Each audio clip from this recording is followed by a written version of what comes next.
¿Cuántos están tristes hoy? No tiene nada de malo, hay días que uno está triste. Claro, es más divertido estar contento. Hay días que pueden ser difíciles, hay etapas incluso difíciles. Pero en toda etapa de nuestras vidas, la Biblia dice que todo tiene su tiempo.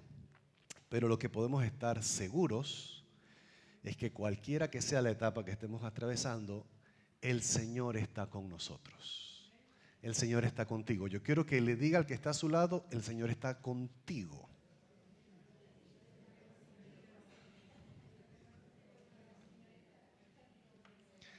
Dile, el Señor está contigo aunque lo sientas o aunque no lo sientas.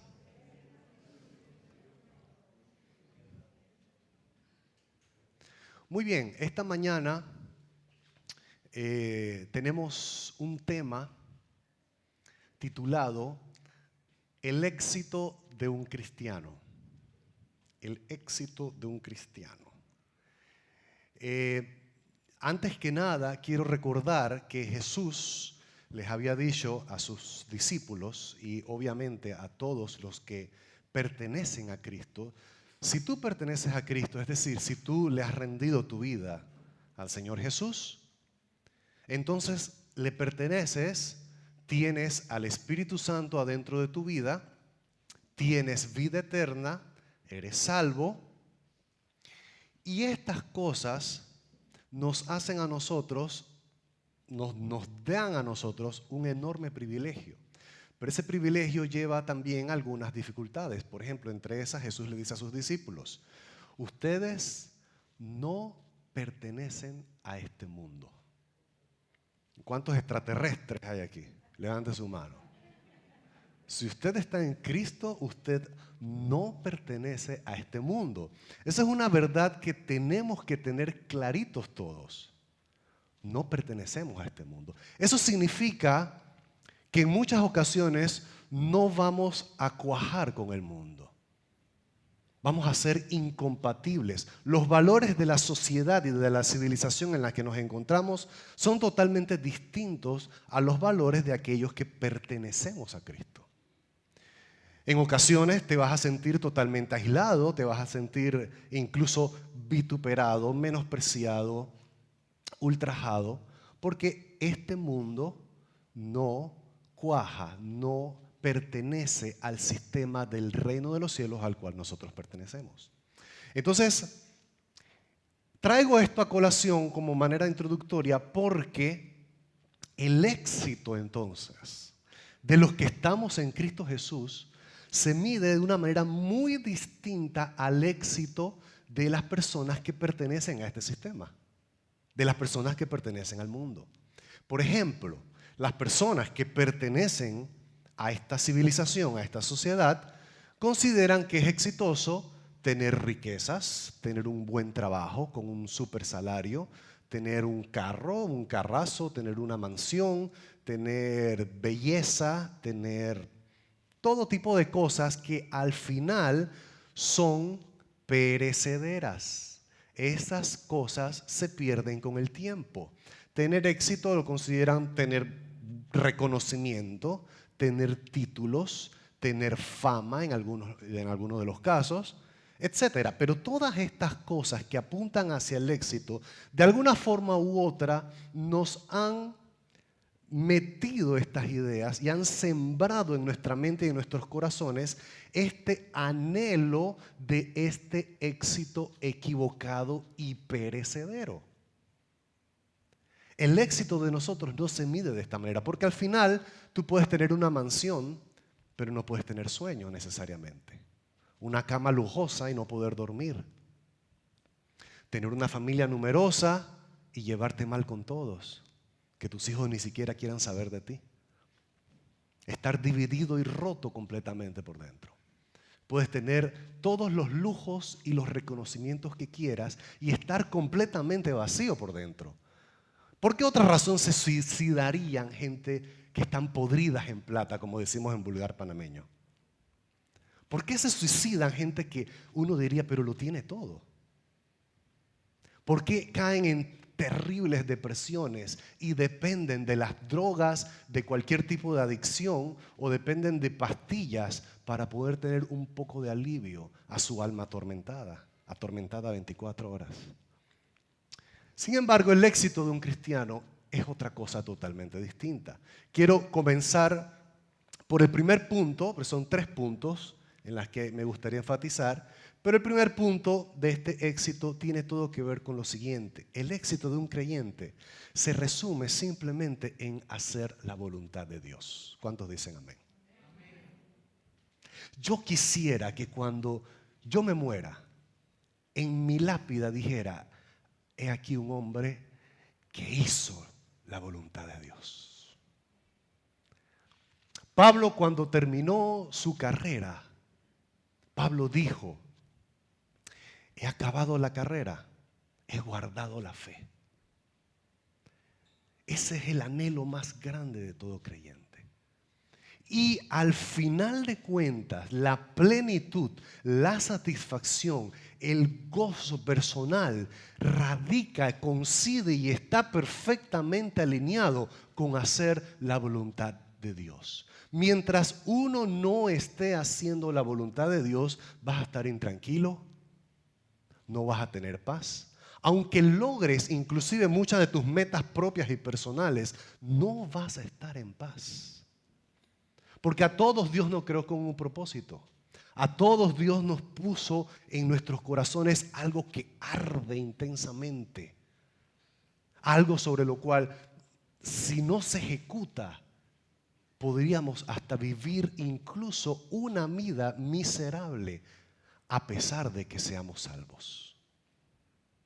Y ese es el tema, porque a veces nos dejamos intoxicar y contaminar por querer y desear el éxito según el mundo, mas no el éxito según Cristo. Y aquí quisiera entonces comenzar con el texto. Jeremías capítulo 4, versículos 23 al 26 y 31, ahí está en sus pantallas para los que no trajeron sus Biblias. Aunque ya en estos tiempos ya no se trae Biblia, ¿verdad? Ya está en el celular, todo el mundo. ¿Quién no tiene la Biblia en el celular? Levante su mano. No tiene su Biblia, ok.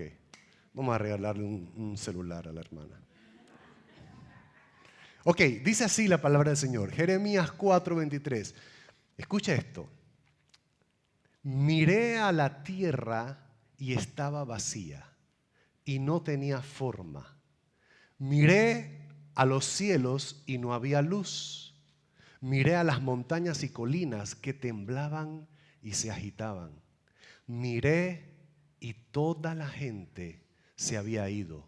Todos los pájaros del cielo se habían volado. Miré y los terrenos fértiles se habían convertido en desiertos. Las ciudades estaban en ruinas, destruidas por la ira feroz del Señor.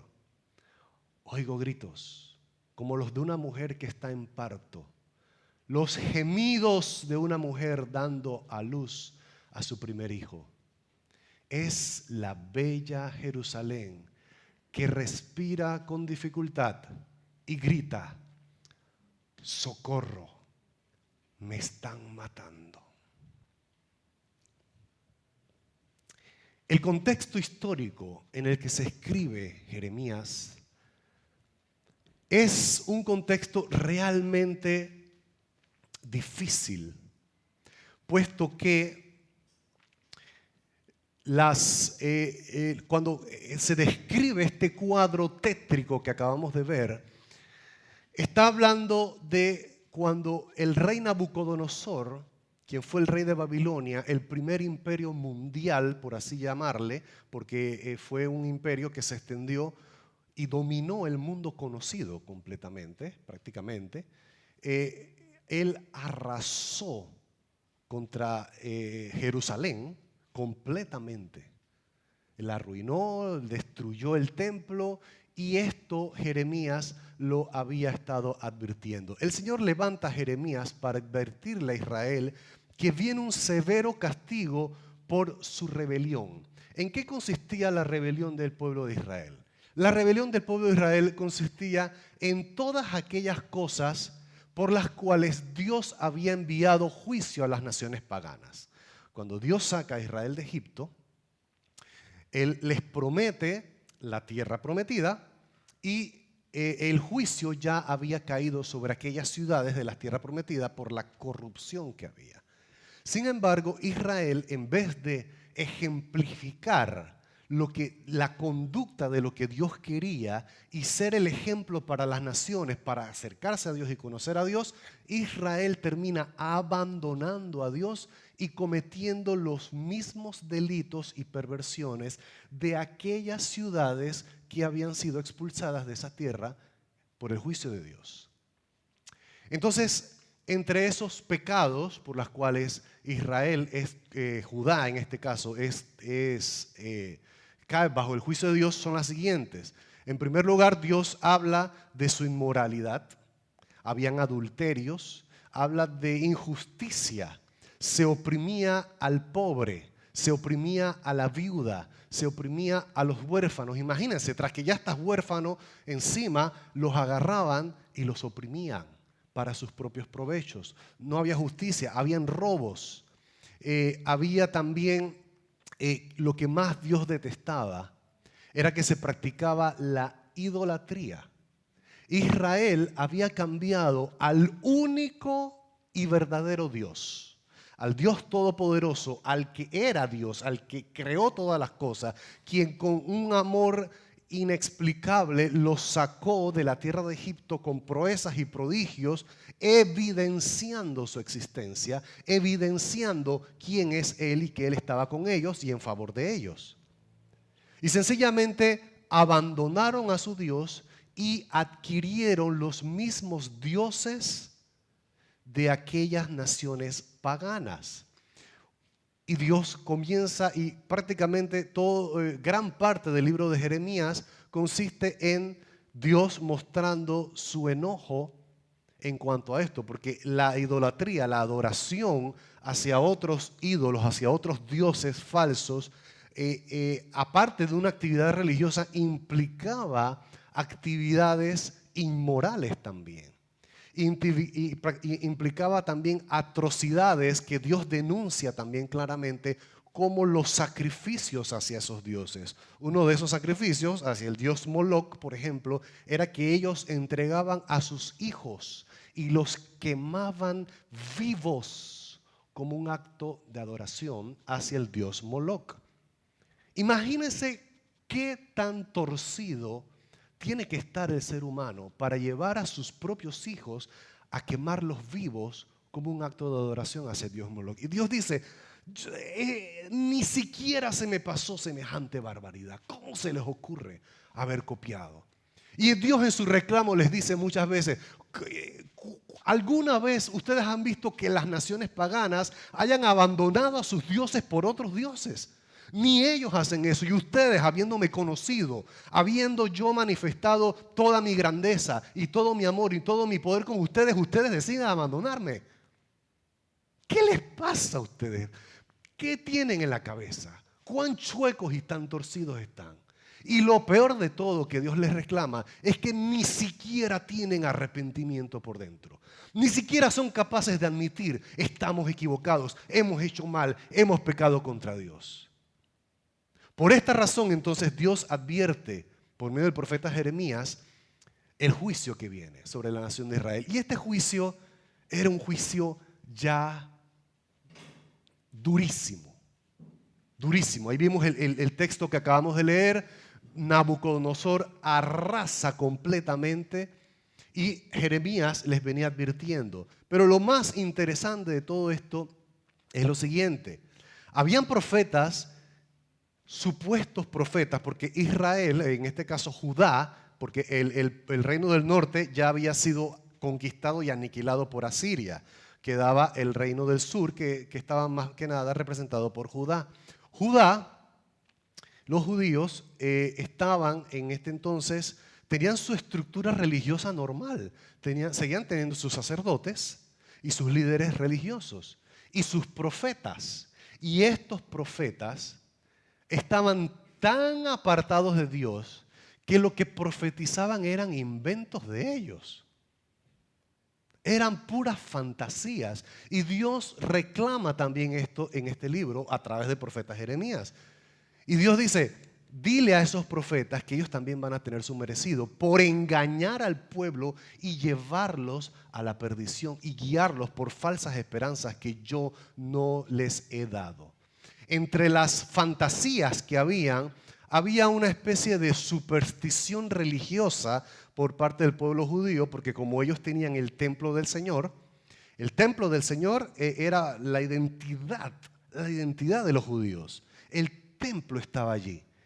Y Dios habíamos manifestado su presencia y su relación con Él a través de los sacrificios y todas las ceremonias de los sacerdotes en el templo del Señor.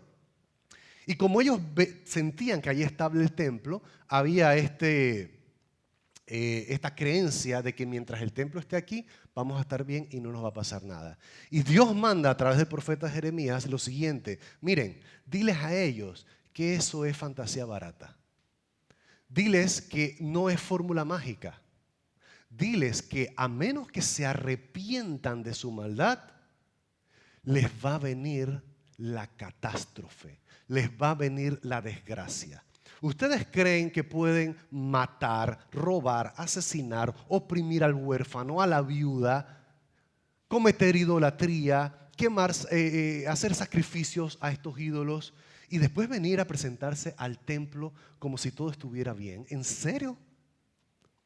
Y entonces Dios, por medio del profeta Jeremías, les advierte a lo largo de 23 años. Escucha esto, más de 2 décadas estuvo Jeremías profetizando. Y a lo largo de todo ese tiempo que él estuvo profetizando, los líderes religiosos, ¿qué creían que hacían?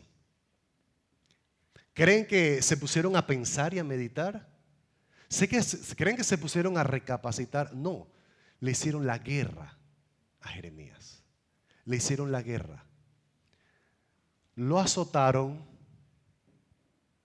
lo metieron preso en repetidas ocasiones, en calabozo,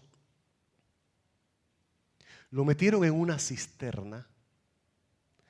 Y a lo largo de todo este tiempo ocurre un tremendo cuadro, porque Jeremías, acuérdense esto, y este mensaje tiene todo que ver con tratar de identificarnos con Jeremías. Póngase en el lugar de Jeremías un momentito conmigo. Póngase en sus zapatos. Dios te llama como el vocero de la muerte, para que anuncies catástrofe y desgracia a tu ciudad natal, en medio de una sociedad donde tú creciste, para ser despreciado, odiado, para que se burlen de ti, para que se mofen de ti,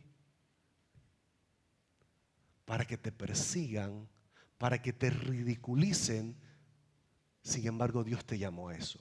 Una de las quejas que Jeremías hace es: Señor, tú me engañaste, tú me atrajiste hacia este llamado, el cual ya no quiero hacer más. Mira cómo me persiguen, mira cómo me hablan. No puedo más, sencillamente no puedo más. Me persiguen, no. Vamos a casualmente a leer este texto que está aquí. Fíjense lo que Dios manda a través del profeta Jeremías a decir. Dice, miren, este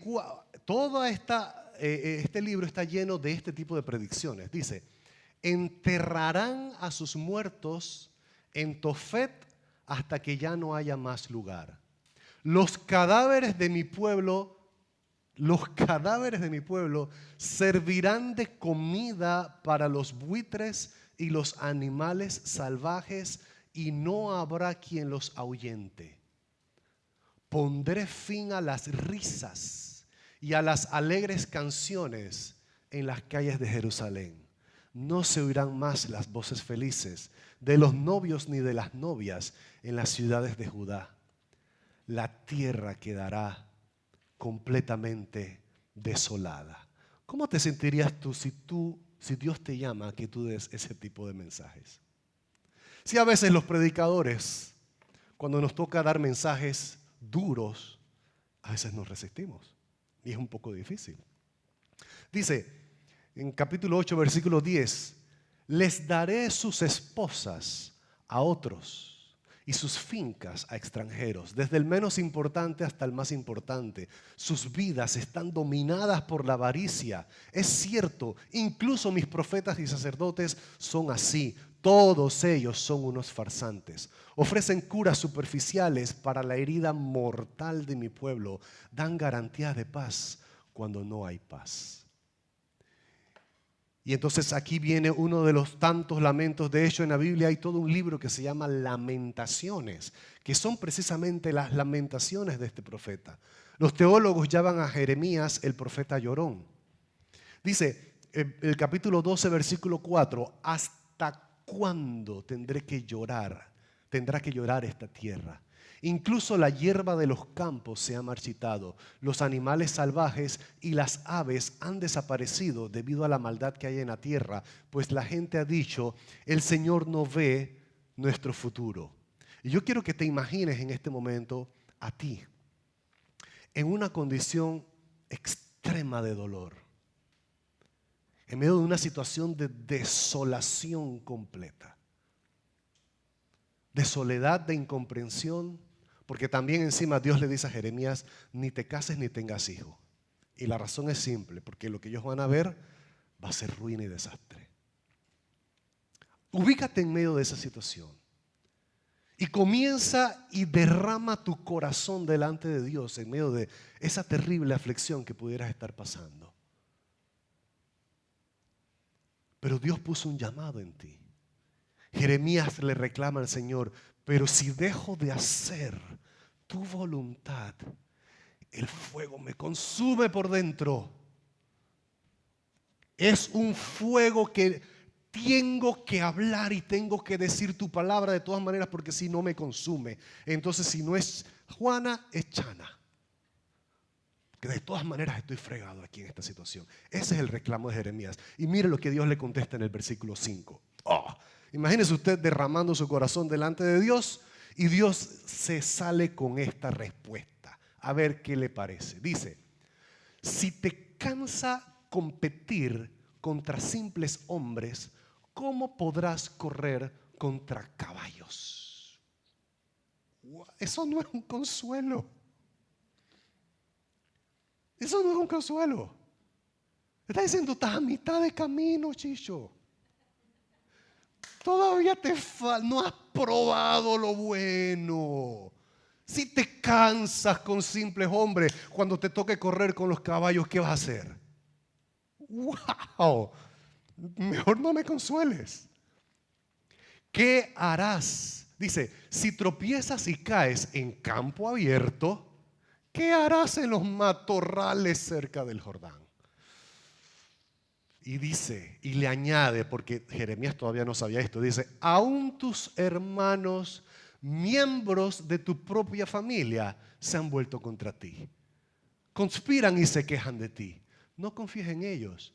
No importa lo amables que sean sus palabras. Yo he abandonado mi pueblo, mi posesión más preciada, he entregado a los que más amo, a sus enemigos.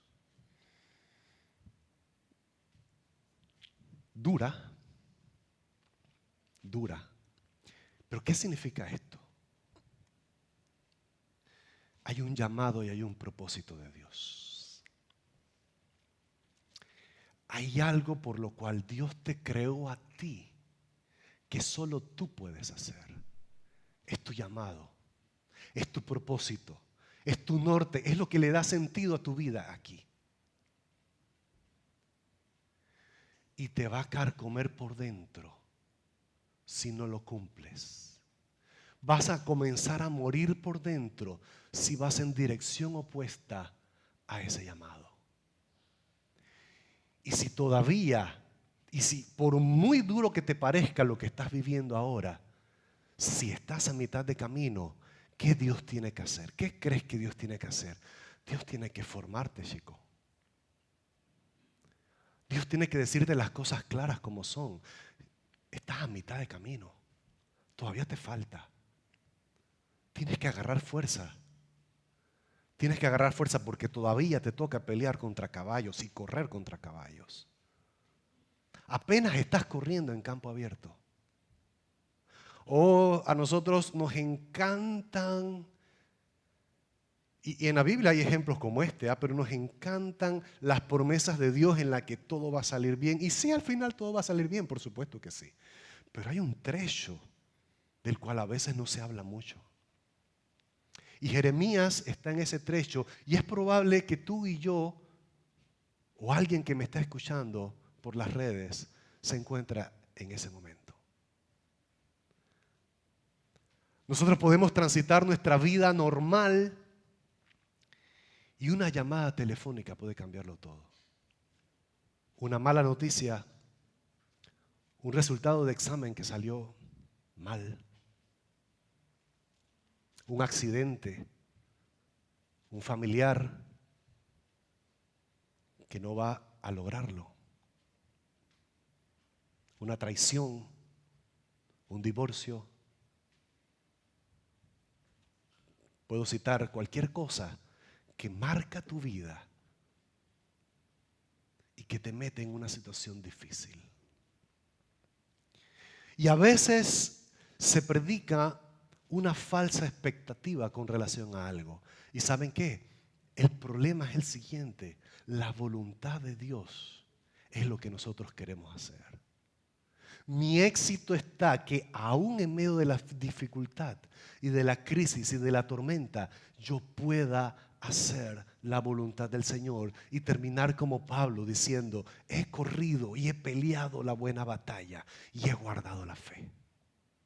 Ahora me espera recibir la corona que Dios ha prometido para todos aquellos que le creen.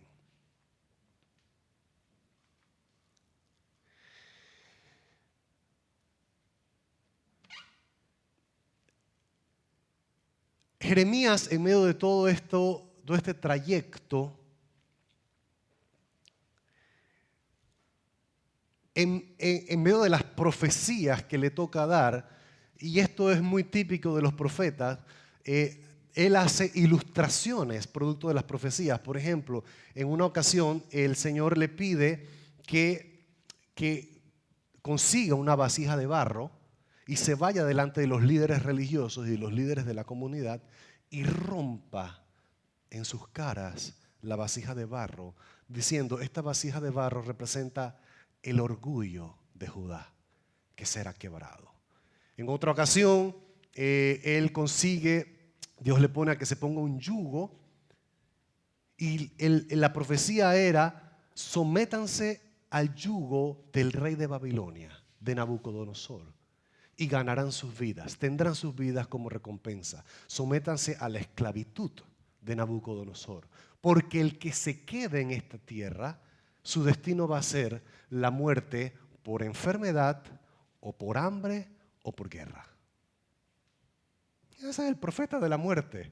Esas son y obviamente los líderes religiosos respondían muy mal a estas profecías.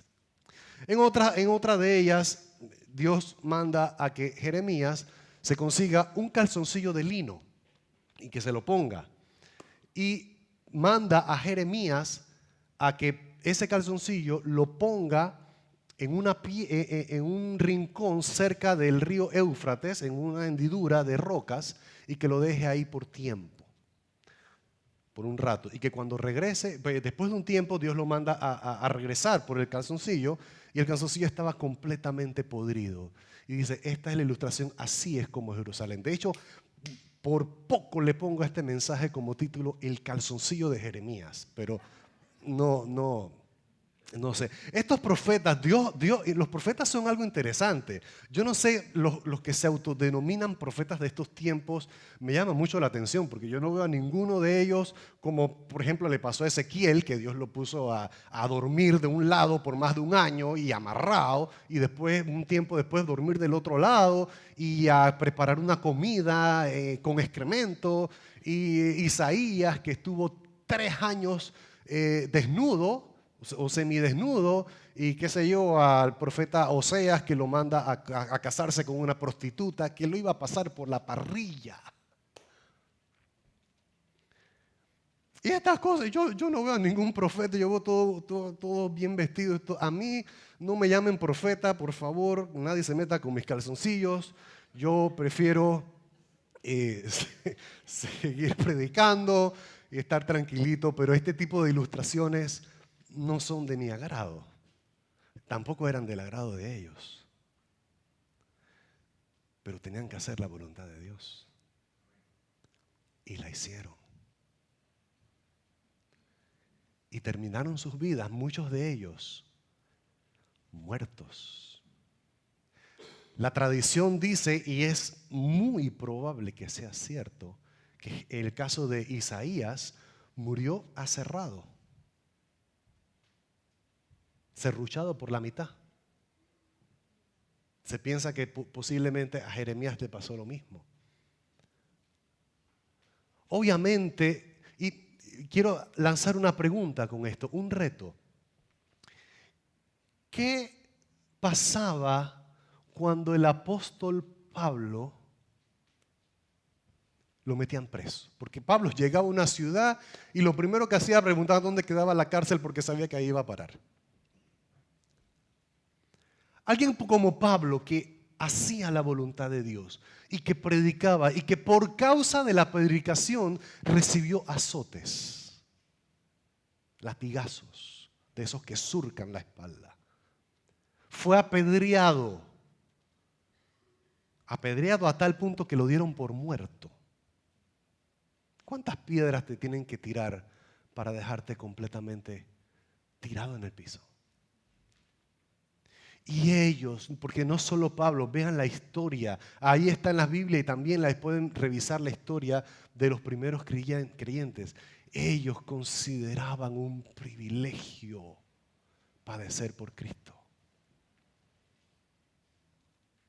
Y mi pregunta es, si en efecto estamos en los últimos tiempos, porque note toda la cantidad de profecías que se han cumplido, el amor se ha enfriado, la maldad se ha multiplicado a extremo. Cada vez más se está persiguiendo a la iglesia del Señor. Mi pregunta es, ¿en dónde estaremos tú y yo cuando esa persecución llegue a nuestras naciones? ¿De qué estás hecho? ¿Cuáles son los anhelos de tu corazón? ¿A qué estás aferrado? ¿Estarás dispuesto a pagar el precio por Cristo y a hacer su voluntad? ¿Qué vamos a hacer cuando la ideología de género se apodere de toda la región? Porque se ha apoderado de cualquier cantidad de países. Es una cosa espantosa.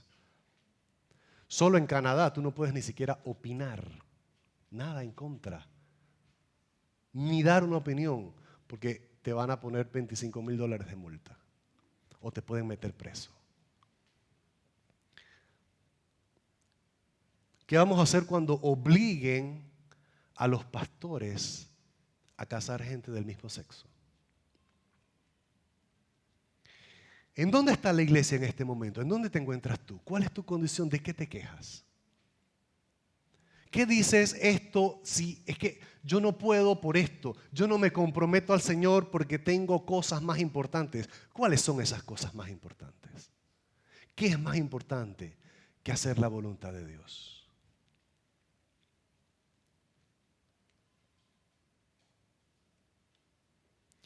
Jeremías 15, del 15 al 21. Luego dije, Señor, tú sabes lo que me sucede. Por favor, ayúdame, castiga a mis perseguidores. Por favor, dame más tiempo. No dejes que muera joven.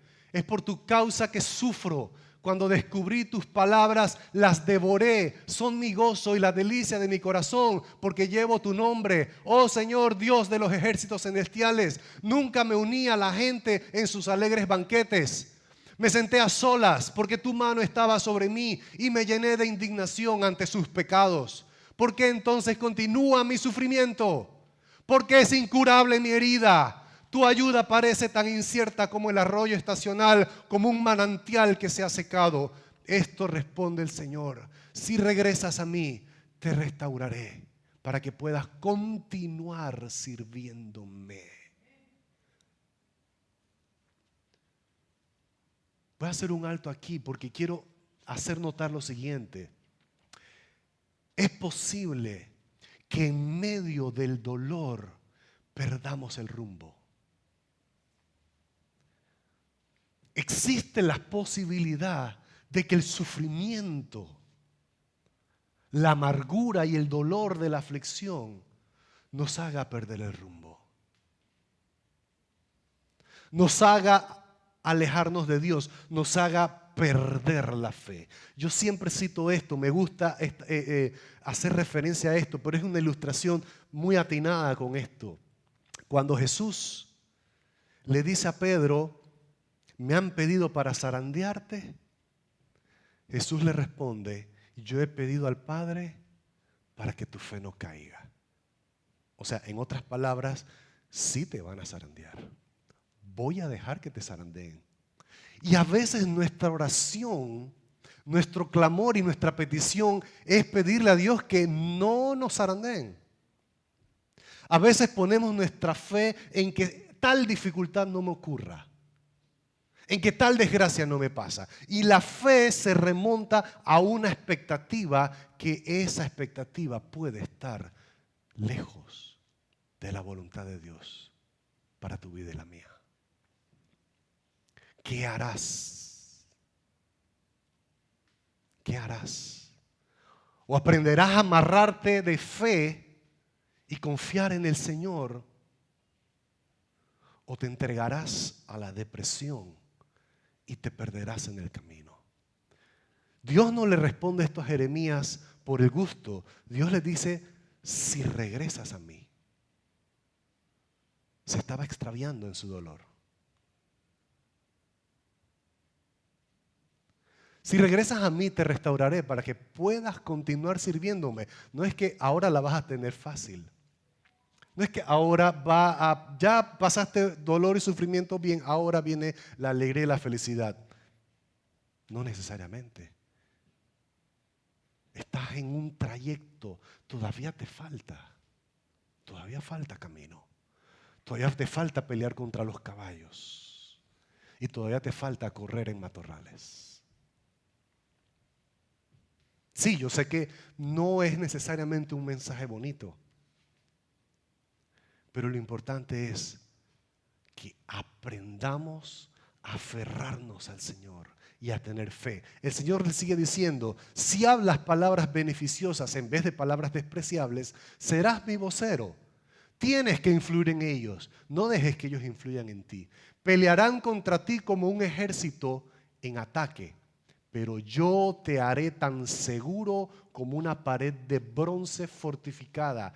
Ellos no te conquistarán, porque estoy contigo para protegerte y rescatarte. Yo, el Señor, he hablado. Sí, te mantendré a salvo de estos hombres malvados.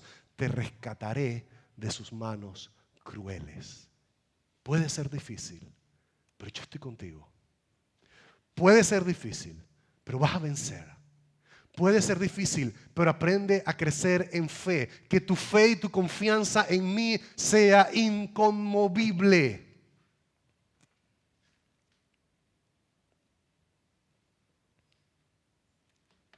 Y quiero comenzar a recoger las tropas y aterrizar en Lamentaciones capítulo 3. El libro de Jeremías también. Vamos a leer ese texto. Dice: yo exclamo, mi esplendor ha desaparecido. Se perdió todo lo que yo esperaba del Señor. Recordar mi sufrimiento y no tener hogar es tan amargo que no encuentro palabras. Estamos hablando, ya ocurrió la devastación profetizada. El libro de Jeremías ocurre en un trayecto de muchas décadas. Desde antes que Nabucodonosor conquistara, en donde Dios le advierte: aún ahora Si se devuelven de sus caminos y se arrepienten, no enviaré la desgracia prometida. Pero ellos neciamente atacaron y agredieron a Jeremías y consideraban desertores a los que se iban a Babilonia, a los que obedecían a Dios, porque los que quedaban y se sometían a ellos los veían como desterrados, pero Dios dice, solo así ganarán sus vidas, que se conviertan en esclavos. Entonces, ya había pasado todo esto, Jerusalén había quedado totalmente desolada, destruida y aniquilada. Los sobrevivientes habían sido llevados al destierro y a la esclavitud en Babilonia. Al rey de Jerusalén, Sedequías, lo tomaron prisionero, masacraron a sus hijos enfrente de él, lo obligaron a verlos mientras masacraban a sus hijos y a sus funcionarios. Y le arrancaron los ojos. Y toda la devastación que vino, ¿cómo Jeremías no iba a dolerle esto? Y estaba en medio de toda esta situación y escribe esto. Y dice, no tener hogar es tan amargo que no encuentro palabras. Siempre tengo presente este terrible tiempo mientras me lamento por mi pérdida. No obstante, diga conmigo, no obstante. Después de que Jeremías derrama su corazón, porque no estamos diciendo, ¿sabes qué? No te expreses. Claro que sí, exprésate delante de Dios. Dios es el lugar correcto en la que te puedes expresar, en la que puedes decir cómo te sientes. Es el lugar correcto. Él ya lo sabe y te va a entender. Y te va a encontrar. Y puedes tú retomar. Puedes aferrarte y encontrar fuerzas y una fe más poderosa. Y eso fue lo que dijo Jeremías. Dice, no obstante, aún me atrevo a tener esperanza cuando recuerdo lo siguiente. El fiel amor del Señor nunca se acaba. Di conmigo, el fiel amor del Señor nunca se acaba. Otras versiones dicen, el tierno amor del Señor nunca cesa, que es la canción que cantábamos hace un rato. Y sigue diciendo, sus misericordias jamás terminan o su fidelidad nunca llega a su fin. Grande es su fidelidad, sus misericordias son nuevas cada mañana. Me digo, el Señor es mi herencia, por lo tanto esperaré en Él. El Señor es bueno con los que dependen de Él, con aquellos que lo buscan. Atención, recobró su fe. Y mire lo que sigue diciendo. Por eso es bueno esperar en silencio la salvación que proviene del Señor. Y es bueno que todos se sometan desde temprana edad al yugo de su disciplina.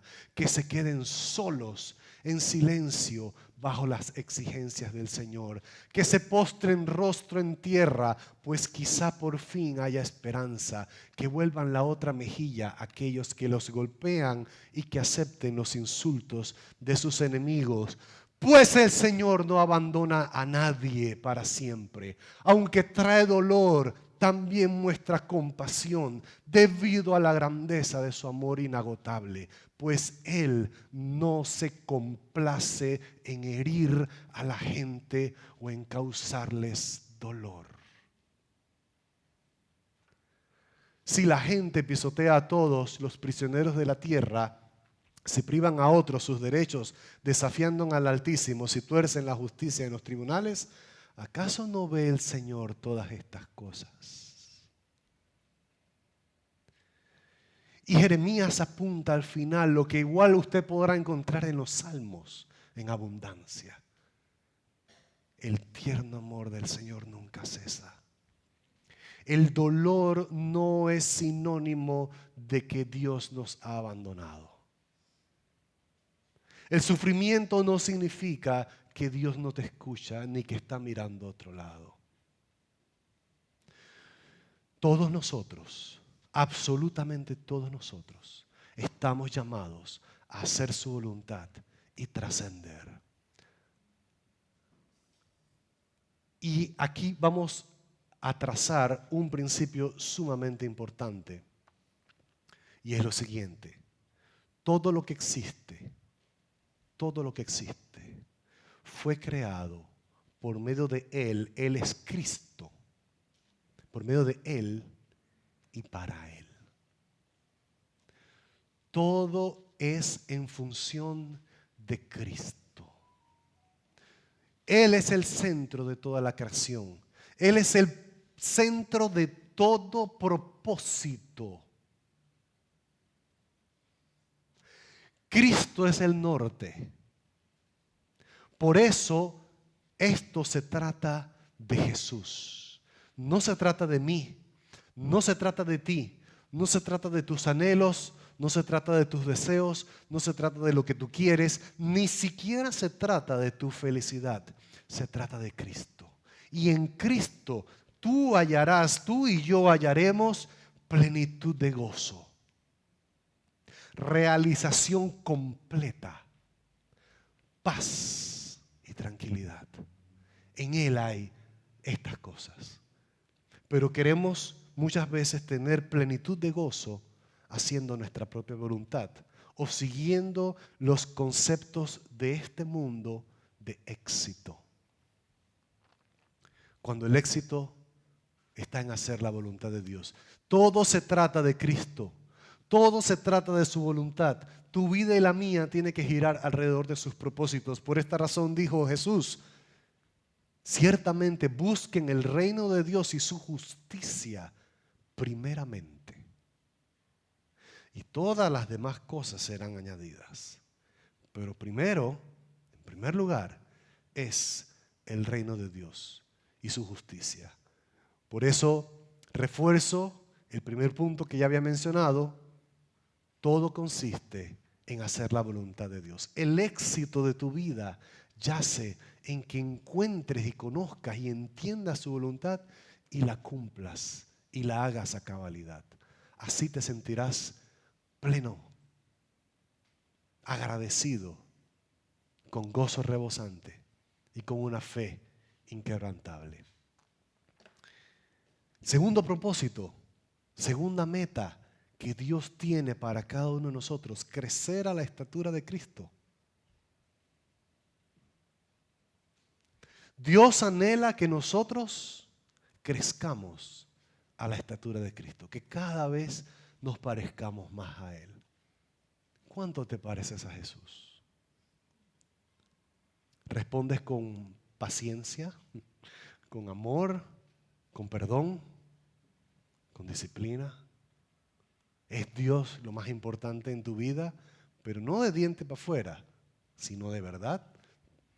Tus acciones, tus decisiones, toda tu estructura y tu organización gira alrededor de los propósitos de Dios para tu vida. ¿Dejas que Dios moldee tu carácter? ¿Dejas que Dios esté trabajando en tu vida?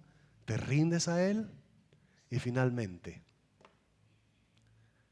el éxito de todo creyente, de toda persona que está en Cristo, es que aprenda a confiar en Dios. ¿Querrás confiar en los procesos de Dios? ¿No entiendes el proceso de Dios en esta etapa de tu vida? Bienvenido al club. No hay ningún pastor, por muy renombrado y reconocido que sea, que te pueda dar todas las explicaciones. Y si lees la Biblia, como bien pudimos ver en el ejemplo de Jeremías, y podrás ver cualquier cantidad de ejemplos en esta misma dirección, todos cuestionaron en los momentos difíciles los procesos de Dios. Todos se sintieron en conflicto. En todos ellos fue probada su fe. Así que dejemos que Dios sea Dios y que Dios haga sus procesos, aunque nos duela, aunque no entendamos. Algo sí es cierto: el tierno amor del Señor nunca cesa. y su fidelidad nunca llega a su fin. Inclina tu rostro y vamos a orar y ponte de pie en este momento.